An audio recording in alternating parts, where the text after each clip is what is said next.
Ada seorang sahabat bernama Khubayb bin Adi Al-Ansari. Beliau ini diceritakan di dalam beberapa kitab tarajum, kitab yang membahas tentang biografi para sahabat. Ini ahli ibadah. Beliau ahli ibadah dan beliau selalu menjaga dirinya dalam keadaan suci. Ini sahabat bernama Khubayb bin Adi Al-Ansari. Beliau juga ikut dalam satu peperangan, yaitu Ghazwatul Badar, perang Badar pada tahun 2 Hijriah. Pada tahun 2 Hijriah beliau ikut perang Badar.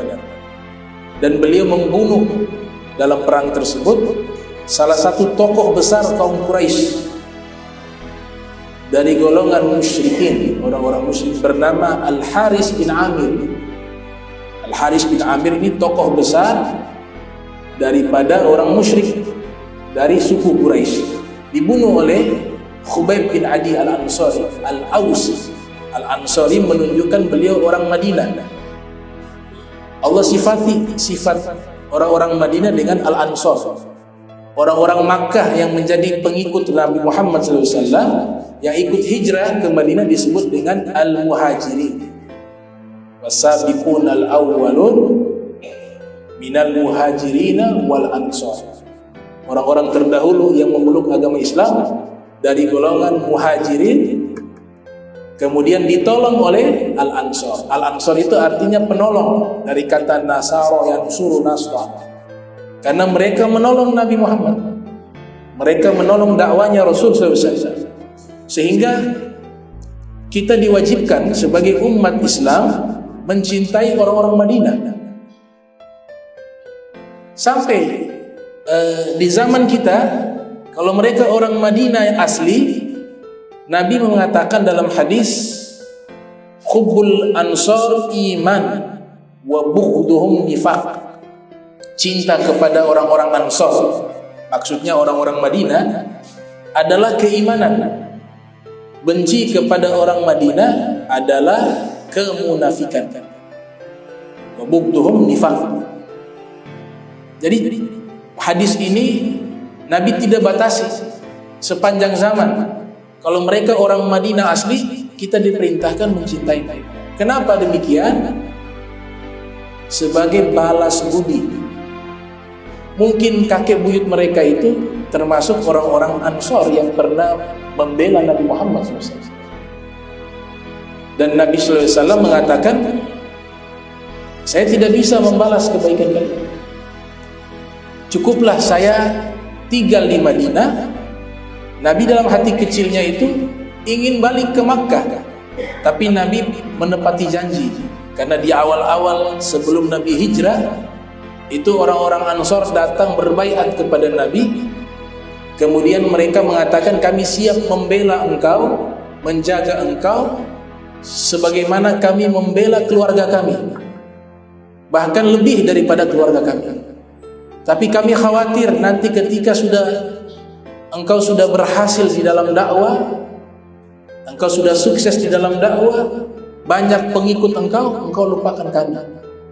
Itu pernyataan orang-orang Ansar ketika berbaiat di hadapan Nabi Muhammad SAW. Kemudian Nabi mengatakan, darahku darah kalian, jiwaku untuk kalian. Dan Nabi katakan, saya tidak akan melewati satu jalan terkecuali jalan tersebut sudah dilewati oleh orang Madinah. Saya ikut jalan itu. Dan Nabi buktikan janjinya itu. Beliau wafat di kota Madinah. Beliau tinggal selama 10 tahun di kota Madinah. Dan beliau cinta kepada orang-orang Madinah. Kayaknya karakter orang Madinah itu, kalau yang asli itu mereka lembut, akhlaknya baik.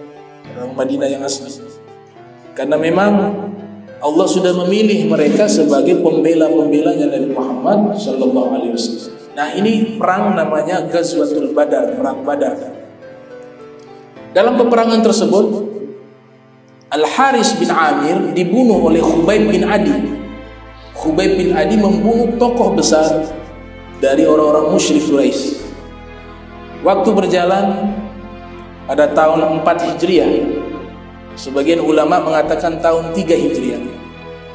Ada utusan datang menemui Nabi Muhammad sallallahu alaihi wasallam. Utusan ini dari 2 suku. Mereka meminta Nabi mengajarkan kepada mereka ajaran agama Islam. Mereka beralasan ada keinginan untuk menerima agama Islam. Maka Rasulullah SAW mengutus 10 orang datang kepada 2 suku Arab ini untuk mengajarkan Islam.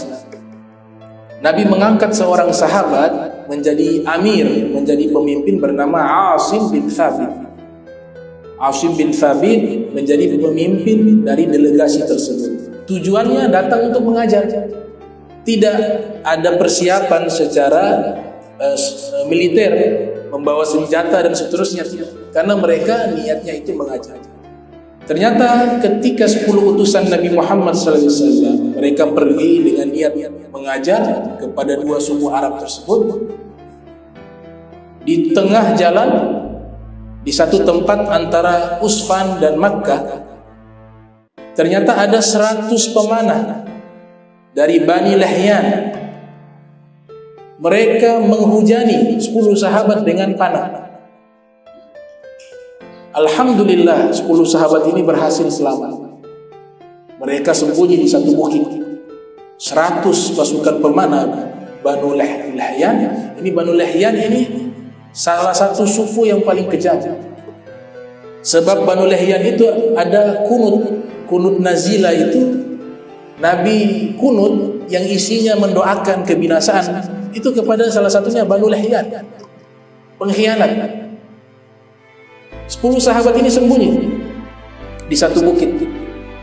Tapi qadarullah, takdir Allah menyatakan mereka harus menghadapi 100 pemanah tersebut. Ternyata mereka membawa pasokan makanan kurma di satu kantong, kantongnya bocor. Ketika mereka lari sembunyi, sudah selamat, ini orang-orang musuh-musuh mereka akhirnya ketahuan dari jejak kurma, mengikuti itu, di mana itu kurma itu terjatuh, akhirnya dapati mereka di tempat sembunyi. Dikepung mereka, hanya 10 orang menghadapi 100 orang, dikepung, dihujani dengan anak panah. Kemudian mereka bertahan di bukit tersebut. Maka Banu Lahyan ini mengatakan, kalian keluar, kami janji tidak akan membunuh kalian. Salah satu pemimpin mereka, Asim bin Thabit, yang menjadi amir ketika Nabi mengangkat beliau menjadi amir, beliau mengatakan, kami tidak akan berlindung kepada orang kafir. Ya Allah, tolong sampaikanlah kepada kekasihmu Nabi Muhammad SAW bahwa kami sudah menjalankan tugas sebaik-baiknya. Singkat daripada kisah, akhirnya mereka ditangkap.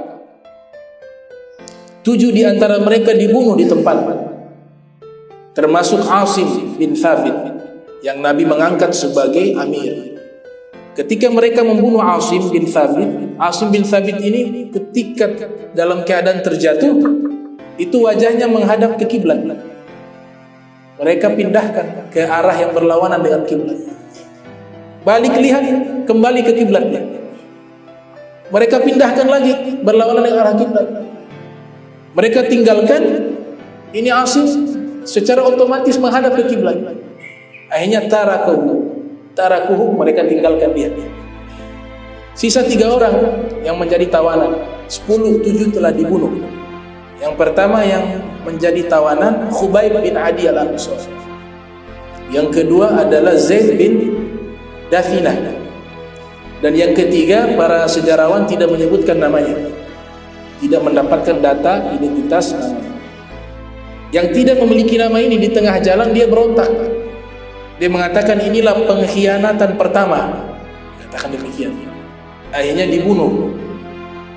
Dua orang yang selamat menjadi tawanan dibawa ke Makkah untuk dijual. Di zaman itu ada perbudakan, sehingga dijuallah Khubayb bin Adi dan juga Zaid bin Dafinah. Bani Al-Harith sudah mengenal Khubayb bin Adi. Mereka menyimpan dendam karena Khubayb bin Adi di perang Badar membunuh mereka punya tokoh besar, Al-Haris bin Amir. Ketika dapat informasi Khubayb bin Adi sudah dibawa ke Makkah menjadi tawanan perang dan sudah diperjualbelikan, maka keluarganya Al-Haris bin Amir mereka datang membeli Khubayb. Dalam hati mereka menyimpan dendam yang sangat luar biasa kepada Khubayb bin Adi. Mereka membeli Khubayb bin Adi, kemudian ditempatkan di satu rumah seorang wanita bernama Mawiyah. Di rumah tersebut dirantai dengan besi. Coba kita bayangkan ya, ini habis perang, keluarganya meninggal, tahu orang yang membunuh keluarganya dan tokoh besarnya, tahu-tahu ada di Makkah. Dalam keadaan masih menyimpan dendam yang luar biasa, beliau seorang diri dibawalah ke rumah Mawiyah. Setiap hari dianiaya, disiksa, tangannya dirantai. Tapi sahabat ini sahabat yang luar biasa.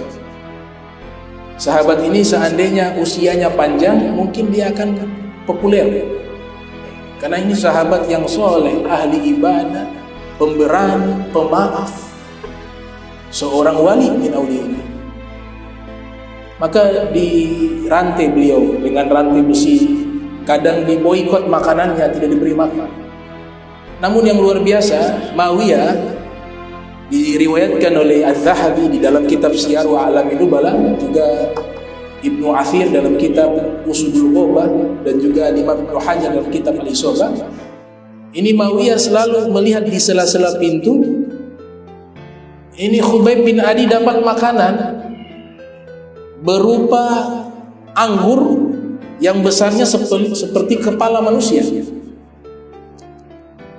Dan musim anggur tidak ada di waktu itu.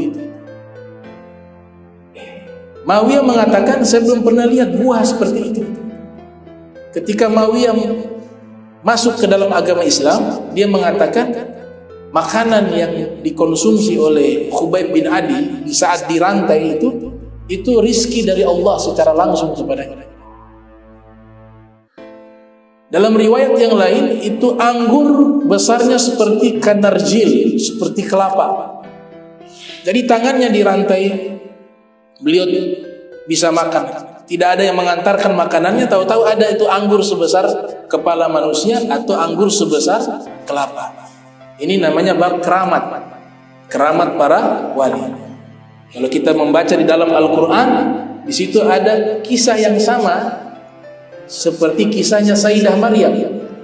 Kullama dakhala 'alaiha Zakaria al-mihraba wajada indaha rizqa qala ya Maryamu anna laki hadha qalat huwa min indillah innallaha yarzuqu man yasha'u bighairi hisab. Tiap kali Zakaria masuk ke tempat ibadahnya Maryam, ditemukan ada makanan di sisi Maryam, padahal mihrabnya dikunci. Yang memegang kunci Zakaria. Tapi Nabi Zakaria ketika masuk ada makanan. Wahai Maryam, ini makanan dari mana engkau dapat? Kata Sayyidah Maryam, itu dari Allah. Qalat huwa min indillah. Ini rizki, ini pemberian min indillah, dari sisi Allah. Innallaha yarzuqu man yasha'u bighairi hisab. Sesungguhnya Allah Subhanahu wa taala memberikan rizki kepada hambanya tanpa ada perhitungan. Kasus yang sama seperti Khubayb bin Adi. Khubayb bin Adi dikurung di rumah itu berhari-hari. Setiap hari mereka datang menganiaya beliau untuk memerintahkan dia keluar dari agamanya, tetap dia tidak berubah, tetap di dalam keislamannya, keimanannya. Sampai jenggot dan kumisnya sudah mulai makin memanjang, dia meminta kepada Mawiyah, wanita yang memiliki rumah tersebut, untuk mengambilkan alat cukur. Alat cukur dalam bahasa Arab namanya Musa. Dipanggillah anak kecilnya. Mawiyah punya anak kecil, dititipkan ini pisau atau alat cukur untuk diberikan kepada Khubayb bin Adi. Anak ini membawa alat cukur tersebut. Sampai di Khubayb bin Adi, Mawiyah terlintas di dalam benaknya, ini tawanan, bisa saja nanti dia membunuh anak saya, atau dia menawan anak saya untuk dia bisa bebas. Muawiyah masuk ke dalam rumah tersebut, ternyata anak itu sedang ada di pangkuannya Khubayb bin Adi, sedang bermain-main. Masuk ini Muawiyah. Khubayb bin Adi kasyaf, tahu tuh bisikan hatinya Muawiyah. Dia mengatakan, ya fulana, wahai fulana, engkau menyangka saya akan menyakiti anakmu? Demi Allah, saya tidak akan lakukan hal itu. Saya tidak membalas kezaliman dengan kezaliman, dan kami dididik bukan menjadi orang-orang seperti itu. Itu anak dibebaskan. Maka datanglah ini orang-orang musyrik, para pembesar-pembesarnya, mereka sudah putus asa. Ini tidak bisa dirubah keimanannya orang ini. Akhirnya mereka putuskan dieksekusi. Luar biasanya mereka eksekusi di Tan'im. Ada satu tempat di luar tanah haram, pinggiran kota Makkah, namanya Tan'im. Kenapa mereka tidak langsung eksekusi di Makkah? Walaupun mereka musyrik, mereka punya keyakinan itu tanah suci. Tanah suci tidak boleh dibunuh. Orang di situ tidak boleh berperang di tanah suci dan tidak boleh melakukan kezoliman di tanah suci. Jadi mereka sadar tuh mereka sedang melakukan kezoliman. Dan mereka tidak berani mengotori tanah suci. Dibawalah Khubayb bin Adi ke Tan'im. Tidak ada rasa takut sama sekali. Digeretak, ditakut-takutin oleh orang musyrik, mengatakan teman kamu yang ikut tertawan Zaid bin Dathina sudah dibunuh, ditusuk dengan tombak dari dubur sampai tembus ke dada. Kau tidak takut? Dia mengatakan tidak. Saya tidak takut. Saya berpasrah kepada Allah Subhanahu wa taala. Gak ada rasa takut sama sekali. Sampai di Tan'im, dia meminta kepada orang-orang musyrik Quraisy, da'auni usalli rak'atain. Boleh saya minta satu permintaan? Apa itu kata mereka? Izinkan saya sholat 2 rakaat. Izinkan saya sholat, padahal ini mau dieksekusi. Maka diizinkan Khubayb bin Adi sholat 2 rakaat. Ketika beliau sholat 2 rakaat, beliau mempercepat sholatnya. Padahal biasanya beliau ini ahli ibadah, ahli sholat. Kalau sholat itu panjang, lama. Tapi pada waktu itu justru sholatnya dicepatkan. Beliau melihat kepada Al-Ghajjal yang ada di sampingnya, dia katakan, seandainya kalau saya tidak khawatir dianggap penakut karena sholat saya lama, maka saya akan panjangkan sholat saya. Tapi saya tidak mau dikatakan penakut atau takut mati, maka saya mempercepat sholat saya. Dia menghadap, habis sholat, dia menyatakan kalimat, Allahumma inna qad ballagna risalata rasulik faballighul ghadah ma fu'ila bina. Ya Allah, saksikanlah saya sudah melaksanakan tugas Rasul Nabi Muhammad SAW. Maka tolong sampaikanlah kejadian ini yang menimpa saya kepada kekasihmu Nabi Muhammad SAW. Nabi di kota Madinah. Khubayb selepas mengucapkan kalimat tersebut, mengucapkan salam, mengarah ke kota Madinah, kemudian mengucapkan Assalamualaikum ya Rasulullah. Nabi sedang duduk dengan para sahabat di kota Madinah. Secara spontan Nabi menjawab panggilan salam. Waalaikumsalam. Sahabat bertanya, ya Rasulullah, engkau menjawab salamnya siapa? Tidak ada orang yang datang. Kata Nabi, saya menjawab salamnya Khubayb. Khubayb bin Adi memberikan salam. Padahal tidak ada satupun orang yang mengetahui keadaan Khubayb. Peristiwa diserang oleh Banu Lahyan itu tidak ada yang tahu. Tapi Nabi ketika dapatkan salam tersebut, Nabi sudah tahu. Nabi mengetahui bahwa Khubayb dalam keadaan bahaya, dalam keadaan terancam mau dibunuh. Lepas itu mereka bawa Khubayb. Dan ulama hadis mengatakan, inilah orang pertama yang melaksanakan sholat sebelum dieksekusi. Sekarang ini jadi sunnah. Orang kalau mau hukum mati pakai hukum Islam, kisos dan lain sebagainya, diizinkan mereka sholat 2 rakaat dulu, kemudian dieksekusi. Nah, orang pertama yang melakukan itu adalah Khubayb bin Adi al-Ansari al-Ausi. Dibawalah Khubayb bin Adi. Sudah disiapkan tiang salib. Makanya disebutkan awwalu man suliba fil Islam. Orang pertama yang disalib di dalam sejarah Islam adalah Khubayb bin Adi. Beliau disalib. Setelah disalib, beliau berdoa. Beliau punya doa ini disaksikan oleh seorang sahabat yang sebelumnya masih musyrik, namanya Sa'id bin Amir. Kelak menjadi gubernur di Syam di masa khilafah Umar bin Khattab. Beliau berdoa, Allahumma ahsihim adada waqtulhum badada wala tughadir minhum ahada. Ya Allah, hitunglah mereka ini satu persatu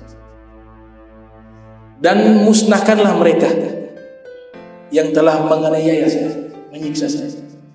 Wala tughadir minhum ahada, dan jangan pernah ya Allah engkau luputkan salah seorang dari mereka.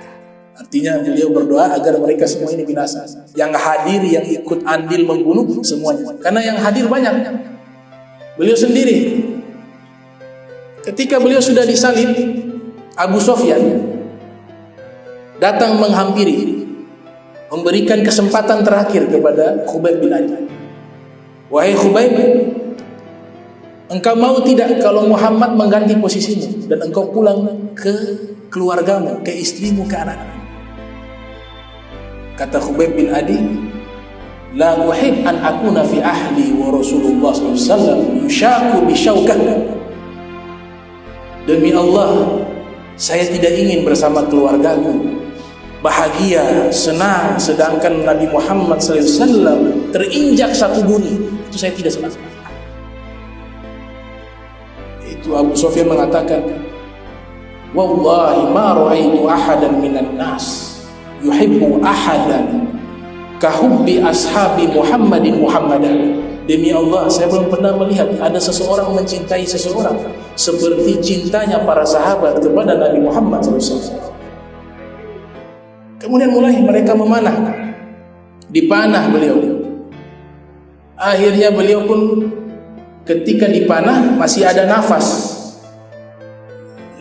Dalam riwayat yang lain sudah dipanah, panahnya pakai api. Dan dipanah berulang-ulang kali. Khubayb bin Adi di saat sudah dalam keadaan sekarat, karena begitu banyak panah yang terhunus ke tubuhnya, masih ada sisa-sisa nafas, datang satu Al-Gojo. Al-Gojo ini adalah putra dari Al-Haris bin Amir, yang dimana Khubayb membunuhnya di perang Badar. Namanya Uqbah ibn Al-Harith. Dibunuhlah Khubayb dengan pedang. Setelah itu dibiarkan dia di tiang salib tersebut. Nabi kita Muhammad SAW, beliau di kota Madinah mengetahui peristiwa itu. Beliau mengatakan di hadapan sahabat-sahabatnya, wa man yunzilu Khubayba an khashabatihi lahul jannah. Wahai sahabat-sahabatku, siapa yang bisa menurunkan Khubayb dari tiang salib tersebut, bagi dia surga. Maka Zubair bin Awam mengatakan, saya ya Rasulullah, saya akan pergi ke Makkah, saya akan melepaskan Khubayb dari tiang salib. Kemudian Mikdad mengangkat tangan, saya juga ya Rasulullah, saya akan ikut dengan Zubair bin Awam. Maka kedua-duanya pergi berangkat ke kota Makkah. Perjalanan dari Madinah ke Makkah itu memakan waktu cukup panjang. Mungkin diperkirakan 7 hari. Ketika mereka sampai di Tan'im, ada 40 pengawal menjaga ini Khubayb bin Adi yang sudah disalib, agar tidak ada yang menurunkan Khubayb bin Adi. Yang luar biasa, ketika 4 pengawal ini tertidur, Zubair bin Awam datang, kemudian melepaskan Khubayb bin Adi dari tiang salib tersebut. Dalam riwayat ini menyebutkan terjatuh itu jenazah.